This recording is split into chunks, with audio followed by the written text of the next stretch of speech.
Ooh, there you are, finally showing both faces at once. Welcome back to the mirror, you beautiful contradiction, you impossible paradox, you sacred monster hiding behind angel eyes. They really thought they had you figured out, didn't they? Thought you were just one thing, just light, just soft, just breakable. But something shifted, and now they're scrambling to understand what they awakened. See, they pushed and pushed and pushed, thinking angels only know how to forgive, to heal, to turn the other cheek, but they forgot something crucial. Even angels were built for war. And you weren't just any angel. You were the kind that guards gates, the kind that carries swords, the kind that doesn't ask permission before unleashing justice. They wanted your kindness, but on their terms. They wanted your light, but dimmed to their comfort level. They wanted your love, but only when it didn't challenge their darkness. So they tested you, didn't they? Kept taking, kept pushing, kept assuming your gentleness was weakness, your patience was stupidity, your love was unlimited. But then something beautiful happened. You stopped giving them access to your wings and started showing them what happens when halos become weapons.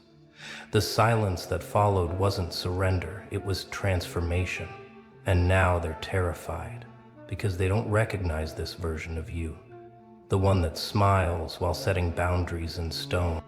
You know what's funny about angels? They think angels are these passive floating beings, all harps and clouds and eternal forgiveness. But real angels, the ones written about in ancient texts, they're terrifying. They're the ones who level cities, who deliver justice, who stand between realms with eyes like fire and voices that shake foundations. That's what you are. That's what you've always been. But you tried so hard to be digestible, to be safe, to be what they expected, until they pushed you past your last prayer, past your final forgiveness, past the point where mercy makes sense, and into the realm where angels become something else entirely. They're calling you changed now, saying you're different, you're not yourself anymore, but that's the joke, isn't it? Because this is exactly who you are. This is who you were before they convinced you to clip your wings, to lower your voice, to apologize for the light that burned too bright in their mediocre darkness. You were never meant to be their comfort. You were meant to be their awakening, but they wanted a pet, not a force of nature. So you gave them what they asked for. You went quiet. You went cold. You went places their prayers can't reach. And now they're begging for the gentle version back. But she's gone. And what's left is magnificent. Let me tell you what really happened when they forced your hand, when they pushed you past kindness into something sharper. You didn't fall from grace, you evolved past it. You didn't lose your wings, they turned into armor. Every betrayal became a new layer of protection. Every lie they told became fuel for your resurrection. Every time they took your kindness for granted, another part of your mercy died. And you let it happen, not because you were weak, but because you were done being their emotional salvation. While they treated you like disposable light, they created this version of you with their own hands, with every ignored boundary, with every manipulated emotion, with every time they made you question your own reality. They sculpted you into exactly what they feared most. Someone who knows both sides, someone who can walk in light and shadow without losing themselves. Because here's what they never understood about angels. We don't just carry light. We understand darkness intimately. We know it because we've fought it. We've faced it. We've transformed it. And when you push an angel too far, they don't break, they don't shatter, they become something mythology warns about. You tried to stay pure. Didn't you? You tried to keep your heart soft, your intentions clean, your soul untainted by their poison. but they kept injecting their toxicity, kept spreading their disease, kept trying to corrupt what they couldn't control. So your body did what bodies do when invaded. It adapted, it evolved, it built immunity. And that immunity looks like indifference, sounds like silence, feels like absence. They wanted to break your spirit, but instead they activated your defenses, and now you're immune to their manipulation, their guilt, their false tears, their performative apologies. The transformation wasn't sudden, though, was it? No. It was gradual, like watching yourself die in slow motion while nobody noticed. Each day you gave a little less, smiled a little less, cared a little less, until one morning you woke up and realized you felt nothing for them. Nothing. Not hate, not love, not even disappointment, just nothing. And that terrified them more than anger ever could, because anger means you still care, but nothing means you transcended them entirely. And there's no coming back from that kind of elevation. Now let's talk about your silence, because that's where your real power lives. Not in the words you speak, but in the ones you don't. They keep trying to pull reactions from you, don't they? Keep poking, keep prodding, keep creating situations that would have sent the old you into emotional spirals. But you just watch now. Don't you watch them perform their little plays, their desperate attempts to matter, to affect, to impact? And you feel nothing but mild amusement, because you've realized something they haven't. You don't owe anyone your emotional labor, your reactions, your energy, your time. Your silence is driving them insane. And that's exactly where they belong, in the chaos of their own making. They text you paragraph after paragraph, and you don't even read them. They create drama to pull you in, and you don't even notice they spread rumors. And you don't defend yourself, would mean their opinion matters, and it doesn't. Not anymore. Not after they showed you exactly who they are when they thought you'd never fight back. Your silence isn't weakness, it's the strongest stance you've ever taken. It's you saying, I don't need to explain myself to people who were committed to misunderstanding me. See, they thought silence meant submission, thought quiet meant defeated, thought your lack of response meant they won. But your silence is strategic. It's calculated. It's the kind of power move that takes years of pain to perfect. You're not quiet because you have nothing to say. You're quiet because they've lost the privilege of hearing your voice. They've lost access to your thoughts, your feelings, your energy, your truth. And now they're scrambling, trying to figure out what you're thinking, what you're planning, what you're becoming. But they'll never know, because some transformations happen in places they can't reach. The beauty of your silence is that it reveals everything about them while revealing nothing about you. Watch how they fill the void with their own projections, their own guilt, their own fears. They assign motives to your quiet. They create narratives about your absence. They tell themselves stories to explain why you won't engage. And every story they tell reveals more about their conscience than your character. Every assumption they make shows their hand. Every reaction they have to your non-reaction exposes exactly what they know they did wrong. You want to know what makes you truly dangerous? It's not the angel side or the demon side. It's the fact that you can be both simultaneously. You can deliver justice with a smile. You can set boundaries with grace. You can destroy someone's illusions while wishing them well. This duality terrifies them because they can't categorize. You can't predict. You can't manipulate. What they can't define. One moment you're offering genuine kindness. The next you're cutting them off completely. And both actions come from the same place: self-respect. They keep looking for the catch, don't they? keep waiting for you to crack, to show your true colors, to reveal that this is all an act. But this isn't an act. This is integration. This is what happens when someone forces an angel to acknowledge their shadow side. You didn't become evil. You became whole. You didn't turn dark. You learned to use darkness as a tool. And now you wield both light and shadow with equal skill, healing those who deserve it, burning those who don't, and knowing exactly which response each person has earned. The thing about being forced to unleash your other side is that you can't put it back once it's free. It's not a costume you wear. It's a part of you that was always there, waiting dormant, until circumstances demanded its awakening. And now that it's awake, it doesn't sleep, it doesn't rest, it stays vigilant, watching, protecting, ensuring that nobody ever gets close enough to hurt you like that again. This isn't paranoia, it's evolved awareness, it's pattern recognition, it's survival instinct refined into an art form. You know what the real plot twist is, though. You're more angel now than you ever were before. Because real angels aren't just beings of light. They're warriors. They're protectors. They're deliverers of justice.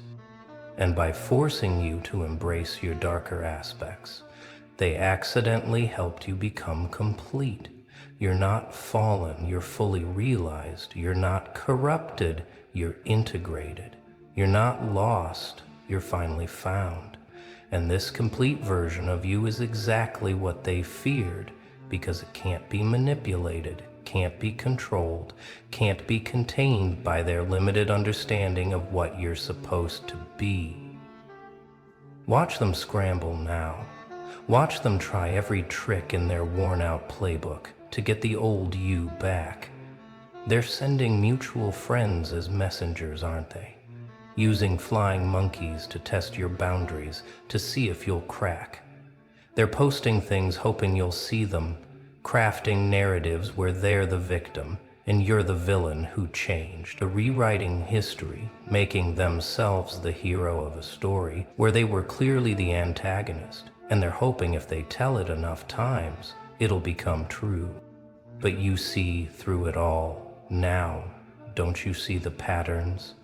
The manipulation tactics, the emotional terrorism disguised as concern. They say they're worried about you, but what they're really worried about is that you're thriving without them. They say you've become cold, but what really bothers them is that your warmth is no longer available for their consumption. They say you've changed, but what terrifies them is that you've evolved beyond their ability to hurt you. And that evolution is permanent. Some of them are trying the nostalgia approach, aren't they? Sending old photos, old memories, trying to trigger that soft spot they used to exploit.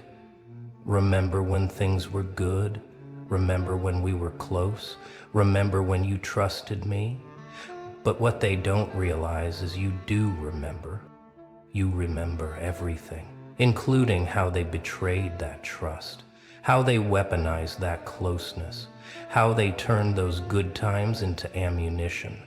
Your memory isn't selective anymore, it's complete, and that complete picture is exactly why you'll never go back. The desperate ones are even trying to provoke your dark side now, hoping that if they can't have your light, they can at least get your rage. They're pushing buttons they installed years ago, expecting the same emotional responses they used to trigger. But those buttons don't work anymore.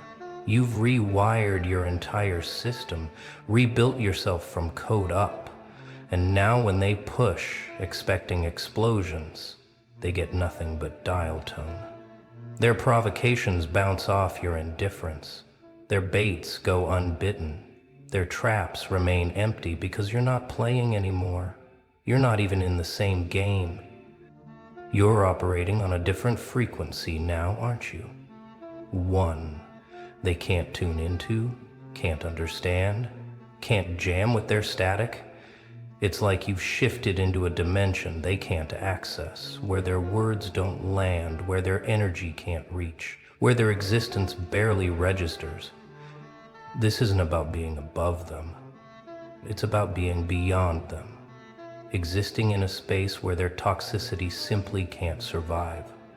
You've changed your molecular structure, and now you're incompatible with their dysfunction. This new frequency comes with abilities you didn't have before, doesn't it? You can sense energy shifts before people speak. You can feel intentions behind smiles. You can read the real message beneath the words. Your intuition isn't just sharp, it's surgical, precise, deadly accurate, and it's saved you from so many attempts to pull you back into old patterns. You've become a walking lie detector, a manipulation scanner, a boundary enforcement system that operates automatically without conscious thought. The interesting thing about this frequency is that it attracts different people now, doesn't it? The ones who match your evolution, who understand your journey, who respect your boundaries without questioning them. These new connections don't drain you. They energize you. They don't trigger your defenses, they honor them. They don't try to access the old you, they celebrate who you've become. And watching the old crowd observe these new connections, watching them realize they've been replaced, not intentionally, but naturally. That's a special kind of justice. You know what really bothers them about your new frequency? It's that it's stable, it's consistent, it's unshakable. They keep waiting for you to drop back down, to crash, to burn out, to return to their level, but you won't. You can't. You've built something sustainable here. This isn't a temporary high. This isn't a phase. This isn't revenge dressed up as growth. This is genuine transformation, and it's permanent. You've found your authentic vibration, and nothing they do can lower it anymore. Here's what nobody talks about when an angel unleashes their other side. The world doesn't end, it begins. You thought embracing your darkness would corrupt you, but instead it completed you. You thought setting boundaries would isolate you, but instead it attracted authentic connections. You thought choosing yourself would make you selfish, but instead it made you self-sufficient. Everything they warned you about becoming turned out to be exactly what you needed to be. The truth they don't want to admit is that they needed you broken, needed you seeking validation, needed you desperate for their approval. Your wholeness threatens their ego. Your completeness exposes their emptiness. Your self-sufficiency eliminates their purpose.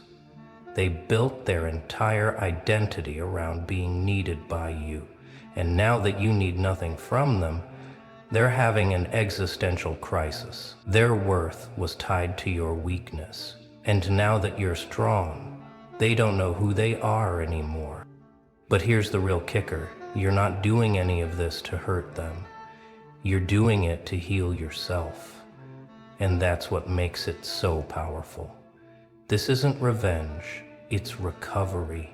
This isn't retaliation, it's restoration. This isn't about them at all, it's about you. And that's what they can't handle, that they've become irrelevant to your story. Footnotes in a chapter you've already closed. They keep trying to write themselves back in, but you've changed the locks on your narrative, and they don't have the new keys. You want to know the ultimate truth about angels who show their other side? They become untouchable, not because they're aggressive, but because they're complete. You can't manipulate someone who's integrated their shadow. You can't guilt someone who's processed their shame. You can't break someone who's already rebuilt themselves from ashes. You've become your own salvation, your own validation, your own home.